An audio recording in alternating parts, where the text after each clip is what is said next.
Hey everybody, I am here with the incredible Amanda Lindsey Cook. It is album release day, woo!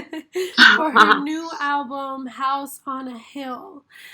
Amanda, thank you so much for chatting with us. I've been listening to the album. I've had it a couple days before, so I've been listening to Yay! it and just really getting into it. I feel like it's such a message that is so important for right now. I think there's so many people who've kind of traveled in that winter season like you did and really need this message. So Hmm. let's jump into it. Tell us a little bit about House on a Hill. Even the title, Hmm. why did that come about? Um, House on a Hill was up as it was a picture that was painted quite literally in my life because friends of mine had a literal house on a hill that was standing empty for a few months, except for the studio that was in it, which we recorded the record in that studio. But they invited me. It felt really providential. I remember him saying that he felt like it was providential. He's like, "Oh, I feel like this house like set aside if you want it for a couple months to just catch your breath and recalibrate and center yourself." And so I took them up on it and got there and heard him at Amazon and kept it really minimal and every day kind of increasingly felt like gravity and the great beyond called God was working in my favor. It was bringing things together, bringing things back to me, and and organizing puzzle pieces in a way that I didn't see that they would fit together, but they started fitting together. So it's as much a literal experience as it is a canon of sorts. Like when I got there, I called Stephanie, my friend Stephanie. Yeah. We were chatting, and I said to her, when I got here, I thought it would, because it's empty, I thought it would feel eerie, but it actually feels really friendly. Mm-hmm. And we started musing on that. We started musing on perhaps that's actually what going into our soul feels like when Saint Teresa of Avila talks about the interior castle. Perhaps that's what it actually feels like to go inward, to the hidden spaces, the eternal, internal, infinite spaciousness that is our spirit. And so she came out for a weekend, and we talked about canonizing that kind of motif, that kind of picture of in modern language. Perhaps it's a thank you note to Saint Teresa. Perhaps it's a thank you note to everyone who has given us language for those spaces in our soul. Yeah. But yeah, we can't. I feel like it was about remembering the moment. It was about canonizing and putting the essence of what we felt in the house into the song and the invitation, because it was about capturing the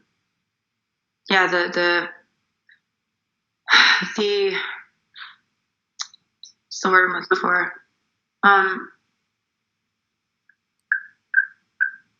the necessary death and resurrection that comes for us all. Yeah, That's for real. That's real.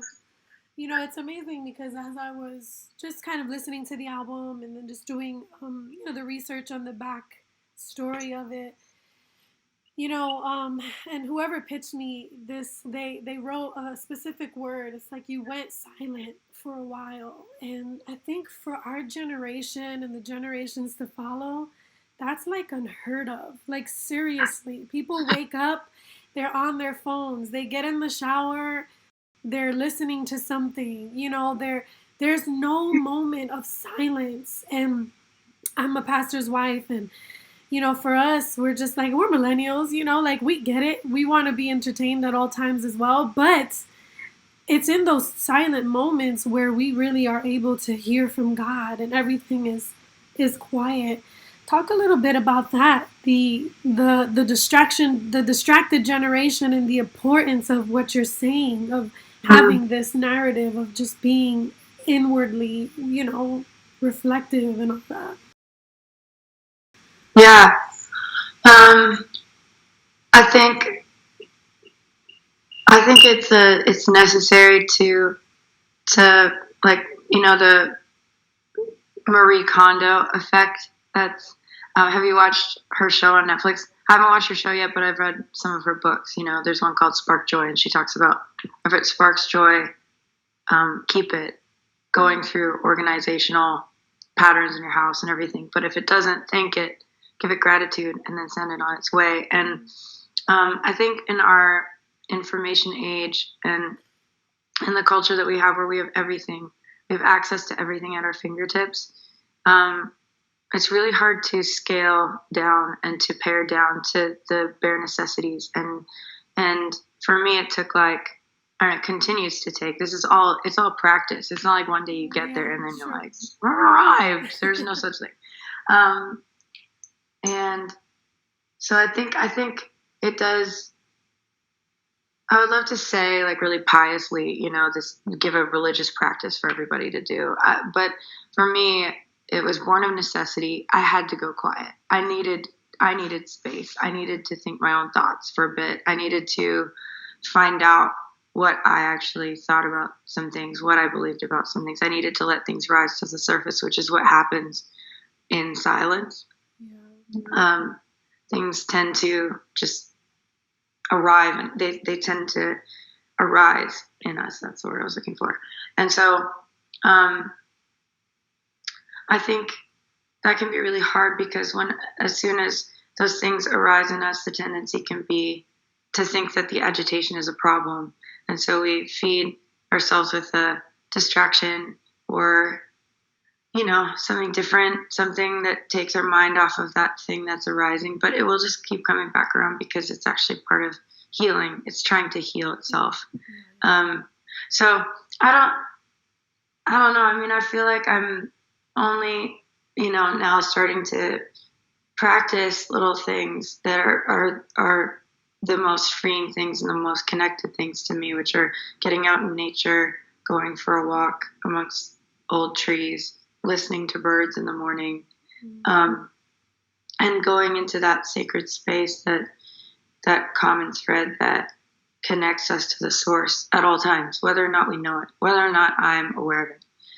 There is a connection point there that just simply is, and it exists because we live inside of it. And it's the recognition of that, that's my work.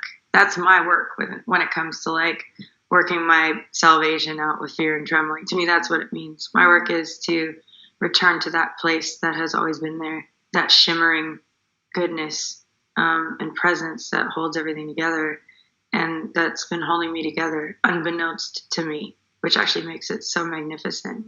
And so I think getting quiet that's part of the beauty of paring things back. I don't think this is just an opinion. This is not prophecy. This is just my own opinion and experiment, is that my psyche can't really handle more than 12 people at a time. It's a miracle to handle, or that sounds very biblical. I didn't pick 12 because of, the whole thing, but literally probably 2 people at a time. Probably for years and years, it was probably, I can't really handle more than one person at a time. And I think it's a miracle to start experiencing a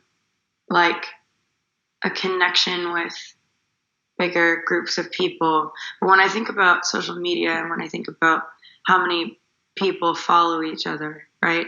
And see just the ever so slightly the introduction of a human being without knowing any context, any backstory. You only get how many characters to say one inspirational phrase a day or whatever you do. And I just think the human psyche, in our need for affirmation, my need for affirmation, I'll just talk about me. Everybody has a different experience, but my need for affirmation, I needed to live off of the affirmation of the presence of the great love that exists all around me in the shimmering silence, not from being codependent on the approval or disapproval of other people. Yeah. And so that was more the thing for me. It's not this giant, I'm not starting a giant resistance like to social media. Social media is not the problem. It's a tool. It's a thing. It's a way. It's a beautiful way of connecting with people. And hopefully people can feel, I think we can feel the vibrancy and the energy that comes through, like what people say on social media, which is gorgeous. But it is a way, it's a means. It's not the problem. For me, what it agitates and what being around more than one person at a time agitated in me for years was needing to go to the place where I had to ask the questions about my own my codependency on being liked or accepted or believed in. We all want to be believed in, which is a beautiful thing. But my attachment to humans, to the I don't know, the collection of thoughts or belief systems or camps or anything was just a big deal in me. It was a big deal in my heart. And so I needed peace and quiet. It's a funny phrase, but it's true. I needed to go for walks around Radnor Lake in Tennessee and feel the presence of life, in the seasons. We talk about seasons. I needed to watch winter happen and feel it. I grew up in Canada where we have a very harsh winter. Yeah. And we spend a lot of time indoors, or we learn how to bundle up and go right into the center of that cold, stark season and see the beauty for what it is. And sometimes I think we're trying to fast forward through winter seasons or fall. Sometimes I think we mistake fall for like some kind of affront to the idea that we need to be producing fruit all the time. That's not true. Nature knows this better than we do because they give in to the seasons wholeheartedly. You don't see a tree resisting the fall. They don't resist death. They embrace it and they surrender to it. And then on the other side of that is resurrection called spring. But they don't even, like in winter, it gets quiet. You go for a walk in a winter forest, it's pretty quiet there. And I think it's because they're not filling all this. I don't think trees fill all the spaces with like, don't worry, spring is coming. Like trying to prophesy themselves out of winter. Yeah. You don't see trees trying to get themselves out of winter. They just embrace it wholeheartedly. And my friend Melissa Helzer has been teaching me that a lot over the last couple of years about the seasons, about going for a walk in the winter. She sent me excerpts in my last couple of years about being in the winter and the beauty of the winter and the necessity of the winter. And when we learn how to surrender to it and give in to it, actually, that's when we start to really like live under the blanket of snow rather than like trying to get rid of it, Yeah, I love that. So I know I'm kind of just like musing a lot, but You're really I feel deep. like we need songs so good. We need songs that not only acknowledge the winter, but celebrate it, dignify it, and don't anxiously rush us through it. Because there's really important things happening under the surface. About that with you. I feel like a lot of, sometimes a lot of music in the Christian world can be more of the victory, victory, victory shout all the time. Yeah. And it does leave everyone who's dealing with a season feeling like, but I can't find that right now. How do I navigate this? Yeah, there's only so much yelling we can do, too. A voice can't sustain that kind of yelling for a long time. Like, we need the anthems, and we need people to sing anthems, especially when we don't believe things. I have borrowed people's hope more times than I will ever count, and I think that's all part of it. That's beautiful. It's part of community, where we lean into and we borrow other people's hope. But we need songs. What you're saying, we need songs for Saturday night. We need songs for Monday afternoon. We need to cover all the bases and dignify all of the human experience. And I think we get anxious thinking like, if I'm not in the glory, like, the whole, we go from glory to glory. If I'm not in the glory, and I'm in the 2 stage in between those 2 glories, then I have to try to pull myself. I'm either yelling about the glory of yesterday or yelling about the glory that's to come, and I'm not actually present in the moment.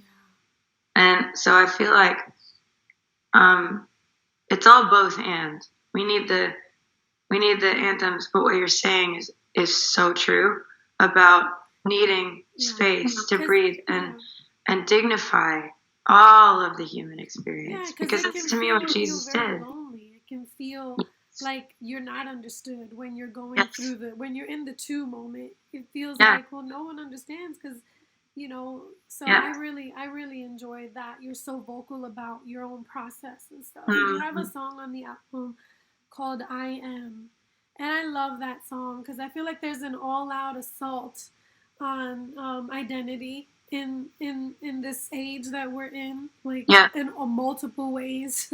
And as we counsel people, my husband and I, all the time, I feel like it always stems back to the belief of, what do you believe about God and what do you believe about yourself in relation to that incredible God? And I don't know if you want to open up about that, or if there's a particular song on the record that you really want to expound on that. Oh, I love that. I love that you brought that one up. It's so precious to me. I love the name. I love that this divine essence that we so commonly refer to as God. I think it becomes like this common, almost like familiar thing that has connotations that is really sad, because we basically impose our belief system on whatever we think God is when we say the word God. I love the names that this essence and this divine presence gives itself, even in the Old Testament, where God describes themselves as I am. I am. Also the name Yahweh, the intake and the exhale of breath. Yahweh. Like that is the acknowledgement of the existence of God. And I love the name. I love the name Emmanuel, ever present, and so for this one, I feel like there's a few layers to it, which I love. It comes from a phrase. The song comes from a phrase. I'm not going to do it justice, so I'm not even going to try. But there's a word, and it means I am because you are. The whole phrase, I am because you are. And what it is it's acknowledging that I exist because you exist, and therefore we exist. It's this common acknowledgement, this communal aspect of living where we're all connected, we're all part of the common thread, and taking that into the divine, not even taking it into the divine context. I think it all is divine, but to be connected at the source to this divine presence, this Christ consciousness, and to celebrate that in the very center of our own heart, the center of my own soul. That's where it exists. It's holding me together, and it's holding you together. It's holding us together. It just felt and feels like a simple. The whole song is about being brought back to simple things. When things get too noisy, like where I found you in everything, and worship wasn't just a song I'd sing all my life in offering. I loved that phrase because it just felt like that again. It felt like, going for walks amongst the trees felt like worship. Sitting with a book felt like worship. Sitting at a table crying with friends felt like worship. Pouring a glass of something and toasting to each other felt like worship. Breaking bread together felt like worship. Going for a drive felt like worship. Starting to see with eyes of worship. That grabbed me. That, like, rather than worship being this like isolated moment where I sing the songs, we sing the things, we do the anthemic things, which we love. I love anthemic moments. I'm marked by them. I think they're markers. They're like signposts for us. They're, you know, they're altars or flags. There are these remembrances. But then in all the in between of that, I'd be remiss to not like address that in between thing, because that's where all of our life is lived. Like, and that's where that like to see with eyes of worship, and to live with the breath of worship, and to listen with ears of worship, rather than just yell with a voice of worship. It's like this continual conversation, this communal thing.